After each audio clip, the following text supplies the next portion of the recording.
ஏனென்று சொன்னால் உலகத்திலே பறந்து வாழுகின்ற தமிழர்கள் விடுதலை வேட்கை கொண்டவர்களாக ஈழத்தமிழினம் தங்களுடைய உரிமையை வென்றெடுக்க வேண்டும் என்பதற்காக எங்களுக்கு எஞ்சி இருக்கின்ற ஒரு நிகழ்வு இந்த மாவீரர் நிகழ்வு என்பதை இந்த இடத்திலே நாங்கள்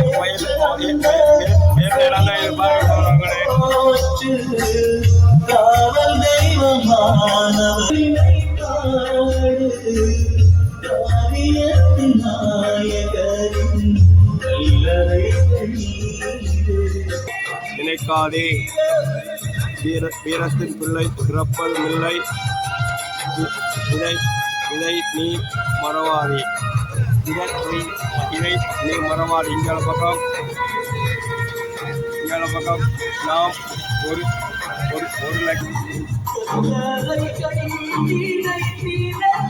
பாட்டை கேட்கவே மனுஷனுக்கு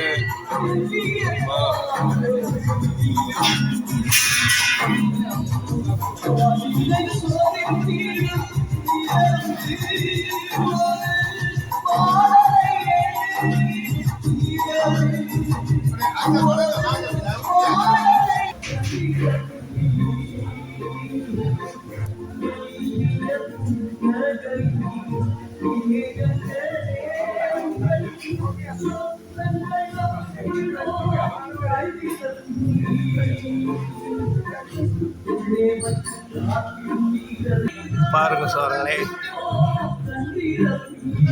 சொந்த மண்ணை விட்டு இடமேனும் அந்நியனாக எடுத்து நாங்கள் வேறு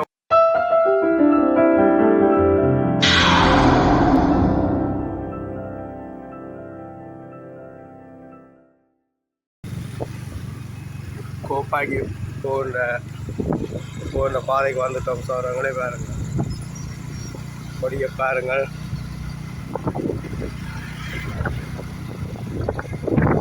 கோப்பாய் மாவீரர் தொழில்களுக்கு போய் கொண்டிருக்கிறோம் சோழர்களே. வரவே இருக்கிறோம் எல்லாம்.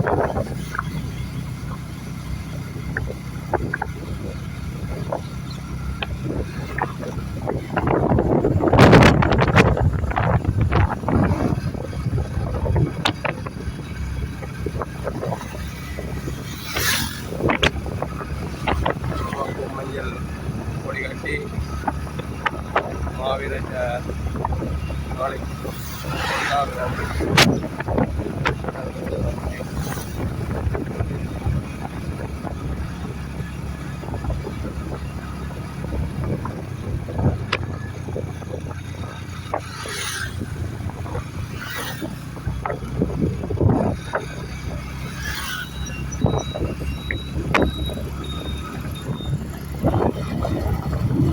வெப்படையெல்லாம் போட்டிக்கிறோம்.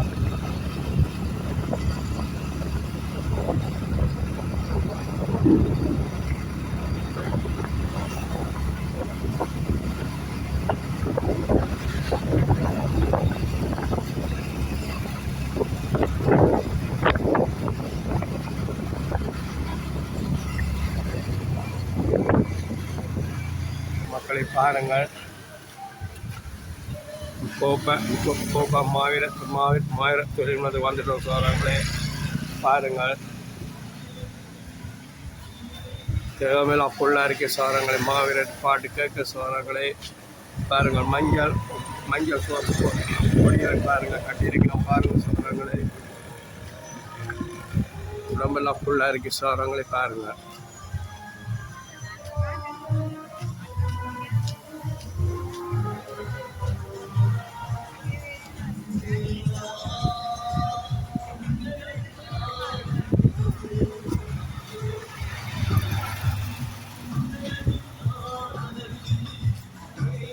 இதுக்குள்ள தான் சோழங்களை மாவீர தொழிலும் இல்லாமல் இறக்கமிடாம். இப்போ செல்லாங்க ஆமியோ உப்ப இதாண்டி இருக்கிறான். கேம்போட்டு இருக்கிற படையா படையில் அவன் காரணத்தை சோழங்களை இப்போ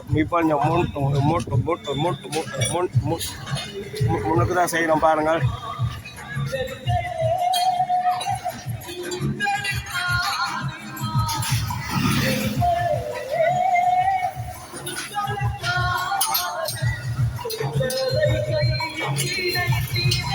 ரூபாய் மாவீரர் உயிரும் எல்லாம் விதைக்கப்பட்ட விதைகள் பாருங்களே. ஒவ்வொரு வாசகங்கள் எழுதிக்கிற பாருங்க. அம்மா ஒரு பிள்ளை உயிரோடு இல்லை என்று நினைக்காதே, வீரத்தின் பிள்ளை இறப்பதும் இல்லை, இதை நீ மறவாதே, இதை நீ மறவாதே. இங்கே பக்கம் நாம் ஒரு லட்சிய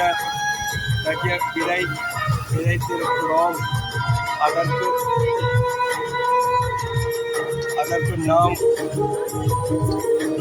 வீரர்களின் இரத்தத்தை சாய்த்து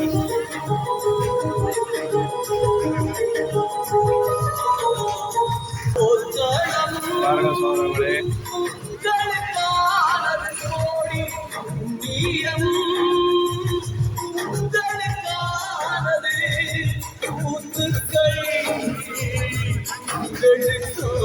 வேலை உடம்பில் பாருங்க சோழர்களே.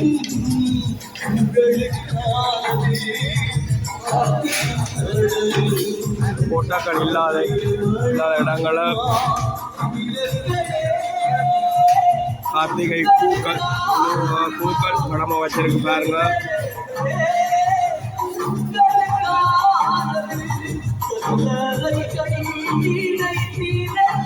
பாட்டை கேட்கவே மனசருக்கு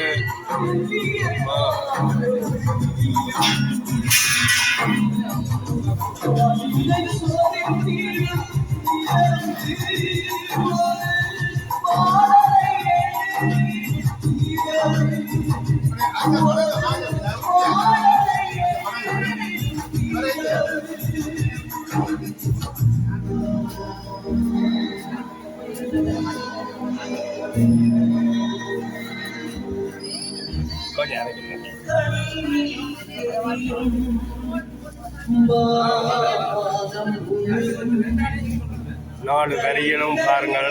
4 வரியில படங்கள் வச்சிருக்கு பாருங்க சொல்றாங்களே.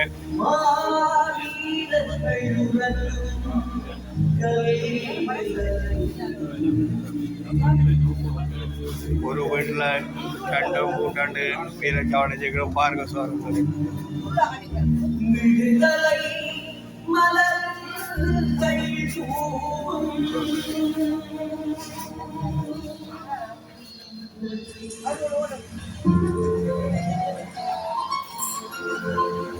கார்த்திகை மாதம் பூத்திடும் போதே கார்த்திகை பூக்களும் பூத்திடும்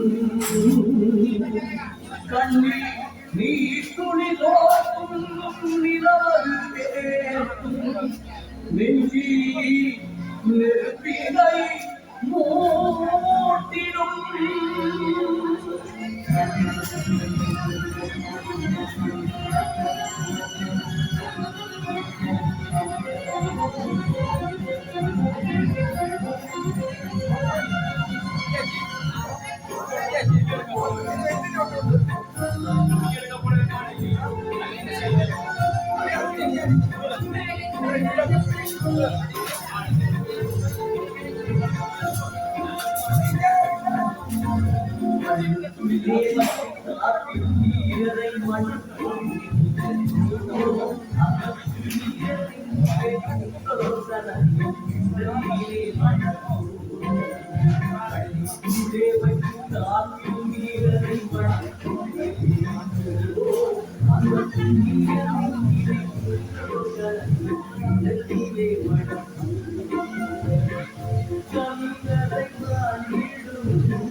பாருங்க சோழர்களே, சொந்த மண்ணையும் விட்டுக்கிடமேனும் அந்நியனாக நாங்கள் வந்து வேற ஒரு தன்னை காணிக்கோள் மாவீர தினம் கொண்டாடுறதா.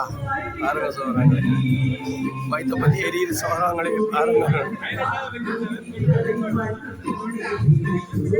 பாருங்க சோழங்களே, எத்தனை ஆயிரம் குரல் சேர்த்திருக்கணும். பாருங்க சோழங்களே, பாருங்கள் வேலைகள் அறப்புறமை செய்து கொண்டிருக்கிறோம் சோழங்களே. பாருங்கள், மாவீர நாளை முன்னிட்டு வேலைகள் அறப்புறமை செய்து கொண்டிருக்கிறோம். பாருங்கள்,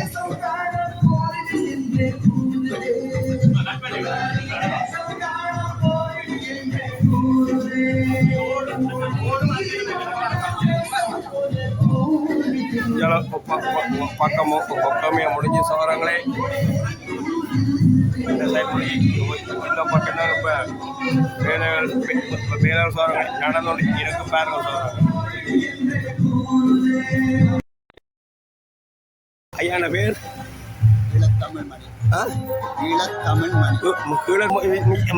இதுங்க ஐயப்பட மாட்டாங்களோ ராணுவம்? ராணுவம் வந்து மாட்டாங்களோன்னு நீங்க கேட்குறீங்க.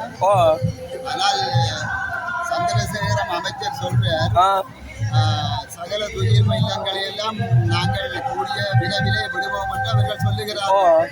அது எந்த அளவுக்கு சாத்தியமாகும் என்பது அது பெரிய கேள்விக்குறி. எல்லா துயில் இல்லங்களையும் விடுவார்கள் என்று தமிழ் மக்கள் நம்புவதற்கு இல்லை. இல்லையோ?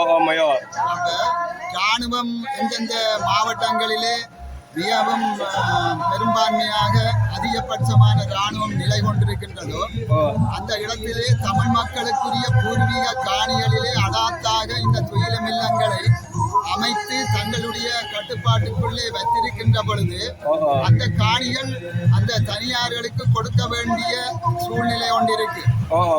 அவர்கள் இப்ப இந்த துயிலும் இல்லத்தை பார்க்கின்ற பொழுது 96ஆம் ஆண்டு கால பகுதியிலே இருந்து இராணுவத்தின் கட்டுப்பாட்டுக்குள்ளே கோப்பாய் துயிலும் இல்லம் அமைந்திருக்கிறது.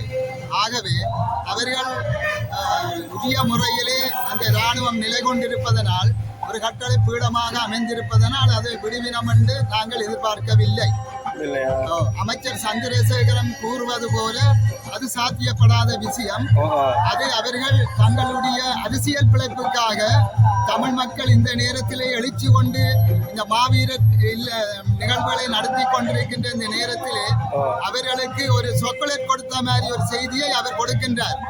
அதற்கு அமைச்சரவை அங்கீகாரம் எடுக்கப்பட வேண்டும், ஜனாதிபதி சம்மதிக்க வேண்டும். இப்படியான பல விடயங்கள் இருக்க ஒரு தமிழ் அமைச்சர் மேலெழுந்தமானமாக அது கூறுவது அது நம்பக்கூடிய விடயம் இல்லை. உள்ளுக்கு போய் பார்க்க விடுவாங்களாமே கல்லுகள்? அப்படி விட மாட்டாங்களா? விட மாட்டாங்க. இல்லை, கல்லுகள் ஒன்றும் இல்லையோ? கல்லுகள் ஒன்றும்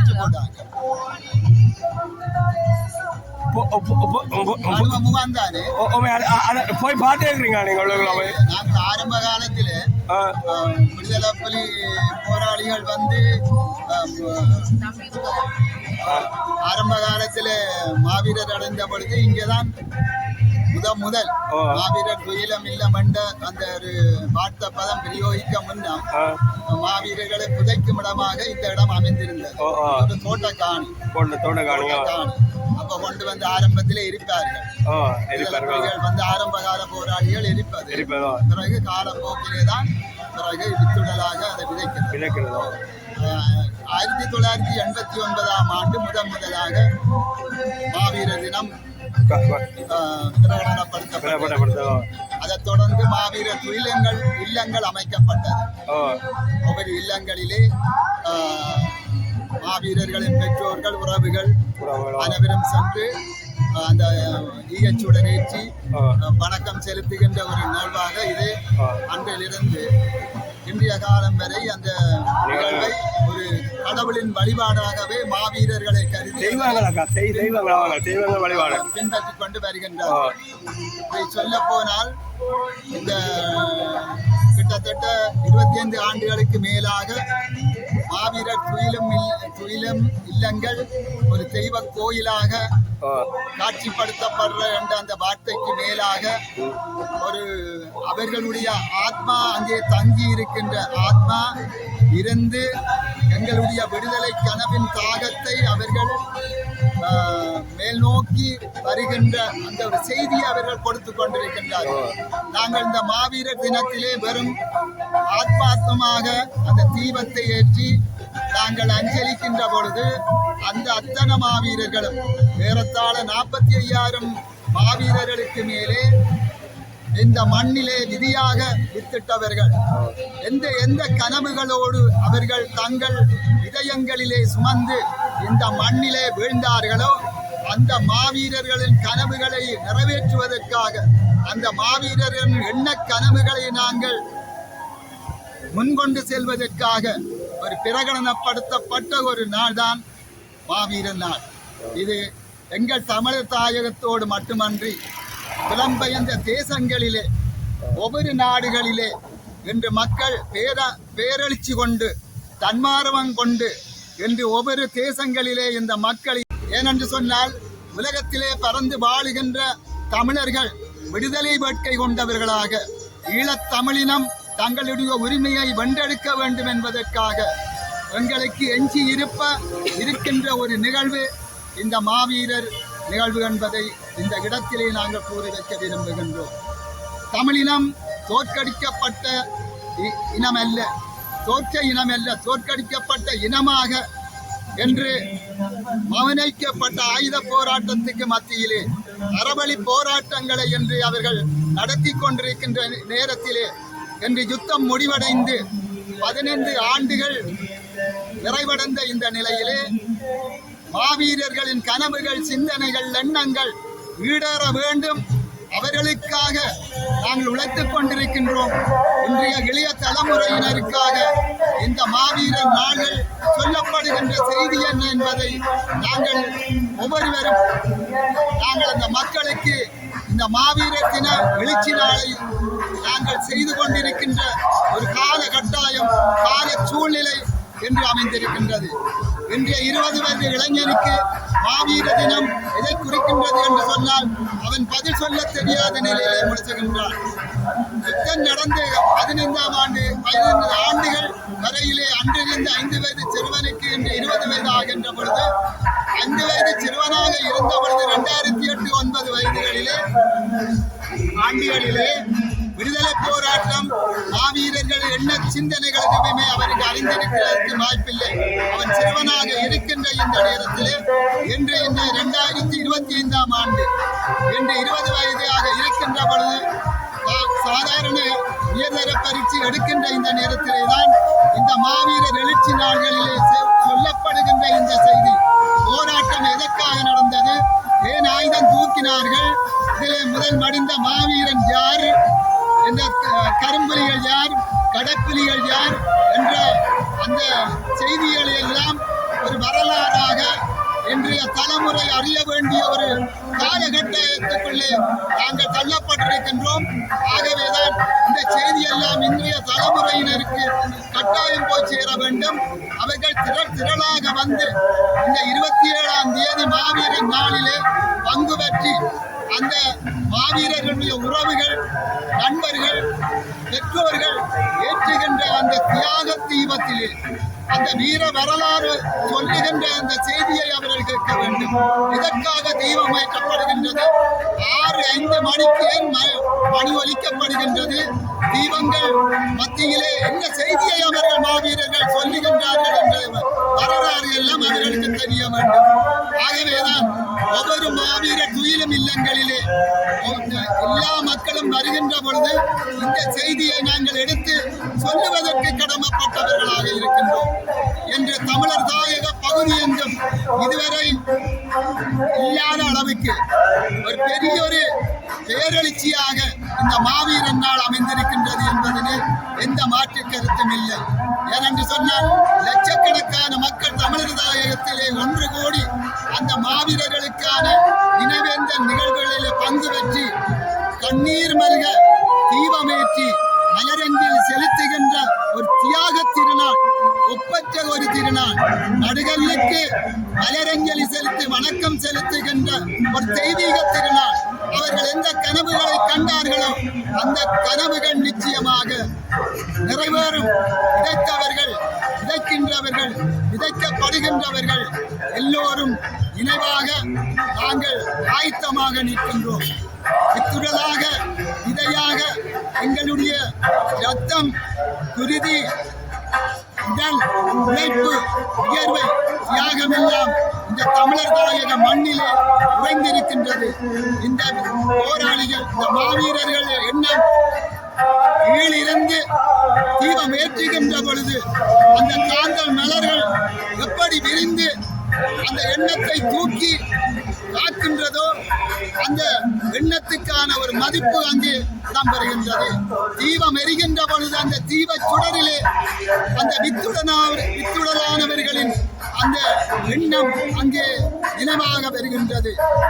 நாங்கள் தமிழர் தாயகத்திலே சுதந்திர விடுதலை, எங்களை நாங்கள் ஆளுகின்ற ஒரு சுதந்திர உரிமை, விடுதலை கிடைக்க வேண்டும் என்பதற்காக வேறு எதையும் அவர்கள் கேட்கவில்லை. ஏக்கிய ராஜ்யத்தை அவர்கள் கேட்கவில்லை, ஒற்றையாட்சியை கேட்கவில்லை. எங்களை நாங்கள் ஆளுகின்ற சுயநிர்ணய உரிமை, தனி உரிமை, இதைத்தான் இந்த மாவீரர்கள் அனைவர்களும் நெஞ்சிலே சுமந்து போராடினார்கள். எந்த போராட்டங்களிலும் அவர்கள் விட்டுக் கொடுக்காமல் களத்திலே நின்று எதிரிகளோடு களமாடி 30 ஆண்டுகள் போராடி 45,000க்கு மேற்பட்ட மாவீரர்களின் கனவுகள் நிச்சயம் நிறைவேறும்.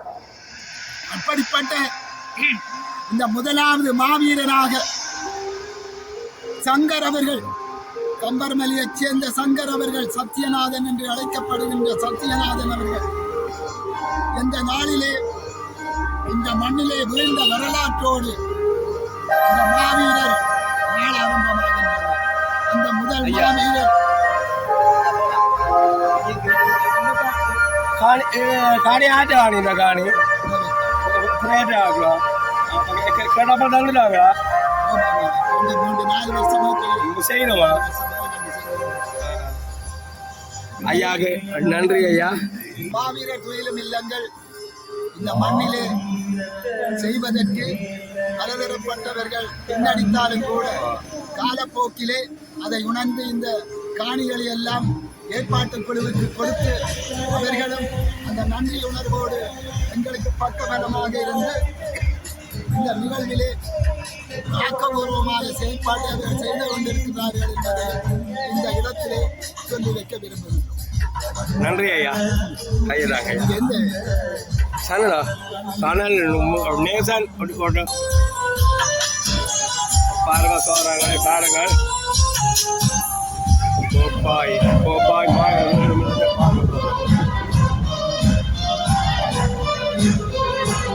சாவை குறம் கைகளினால் கட்டிவிட்டவர் தம் நாயகத்துக்காக உயிரே தன்னை விட்டவர் கோபவிழி கொண்டு கடலம் மீது தொட்டவர் பரவை கோட்டை பொடியாக உயிரே அவங்களே பாருங்க. இதெல்லாம் ஈயச்சூடால ஏற்றப்படாம பாருங்க சொல்றாங்களே ஈயச்சூடால் நாளன்னைக்கு 27ஆம் தேதி ஈயச்சூடால் பாருங்க சொல்றாங்களே. காவல் தெய்வமானவரின்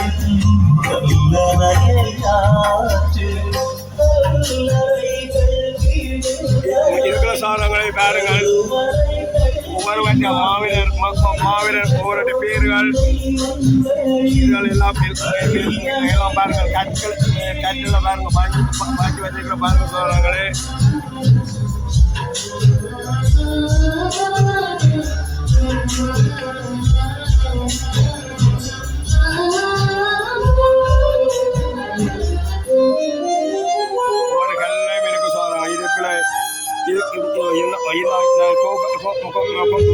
மாநிலத்தில் உள்ள இலக்குகள் குறைந்தவன் பெயர்கள் விலங்கள் எத்தனை தனி வண்ண வந்தவன் எத்தனை ஆண்டு விலக்காவாழ்ந்தவன் விவரங்கள் எல்லாமே இலக்கு சாரங்களை பாருங்கள்.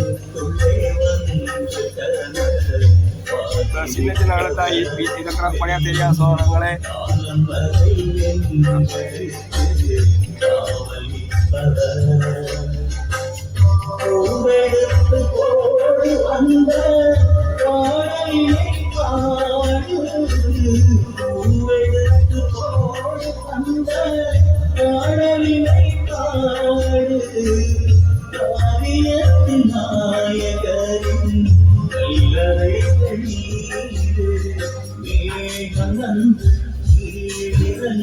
கல்லறை காற்று வருக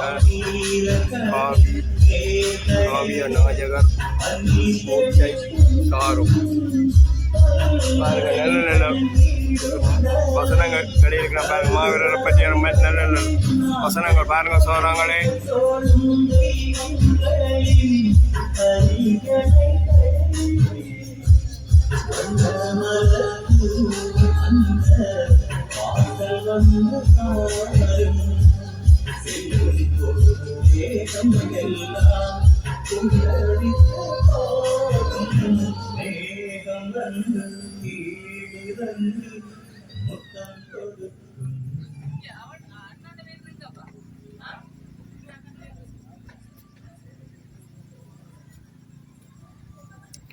பாருங்க அடுத்த கல்லையும் பாருங்க சோழங்களே. பேர்களை பாருங்கள். சூமணி காட்டலாம் மீரக்கு சோழங்களே. அம்மை உரைக்கு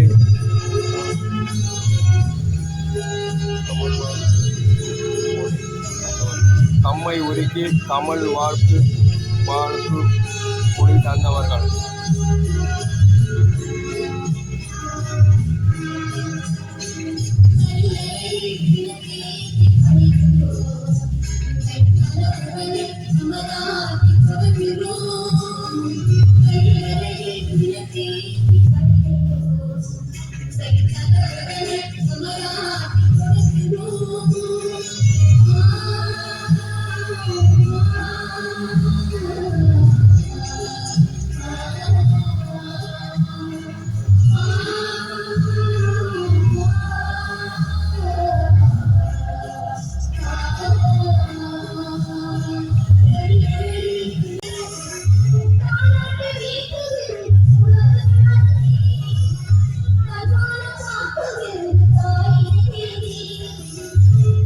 பாருங்க சோழங்களே. இஞ்சாலயம் வீராஜாவோட அடைஞ்ச தேவையில் போட்டு பாருங்க சோழங்களே.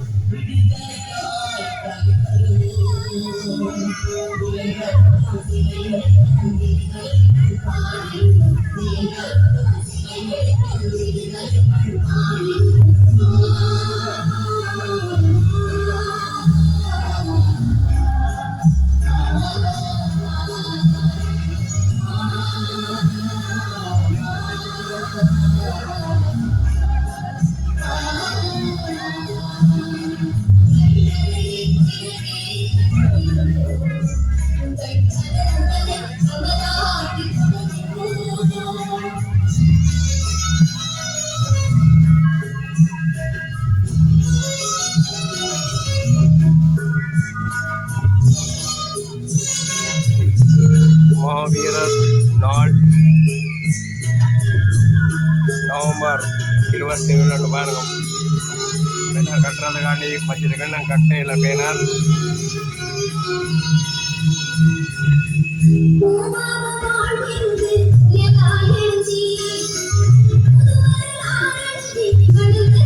கட்டையில் சோதங்களே பாருங்க.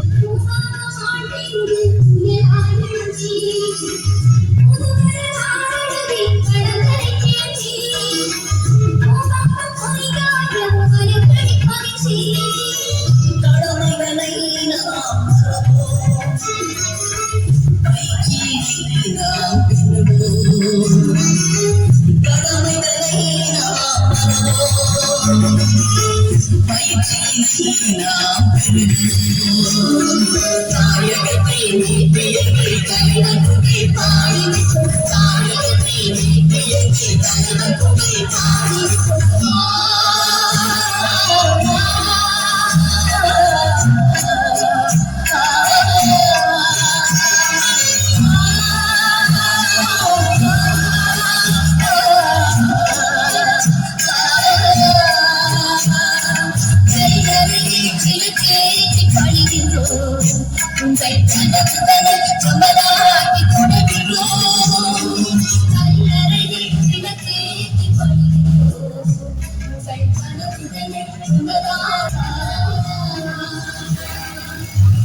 பாருங்க மக்களே, சோப்பு மஞ்சள் கொடியெல்லாம் நிற்க பாருங்க.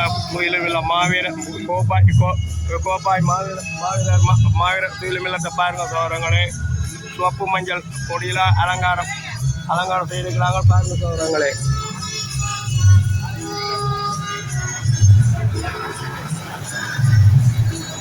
இத்தோட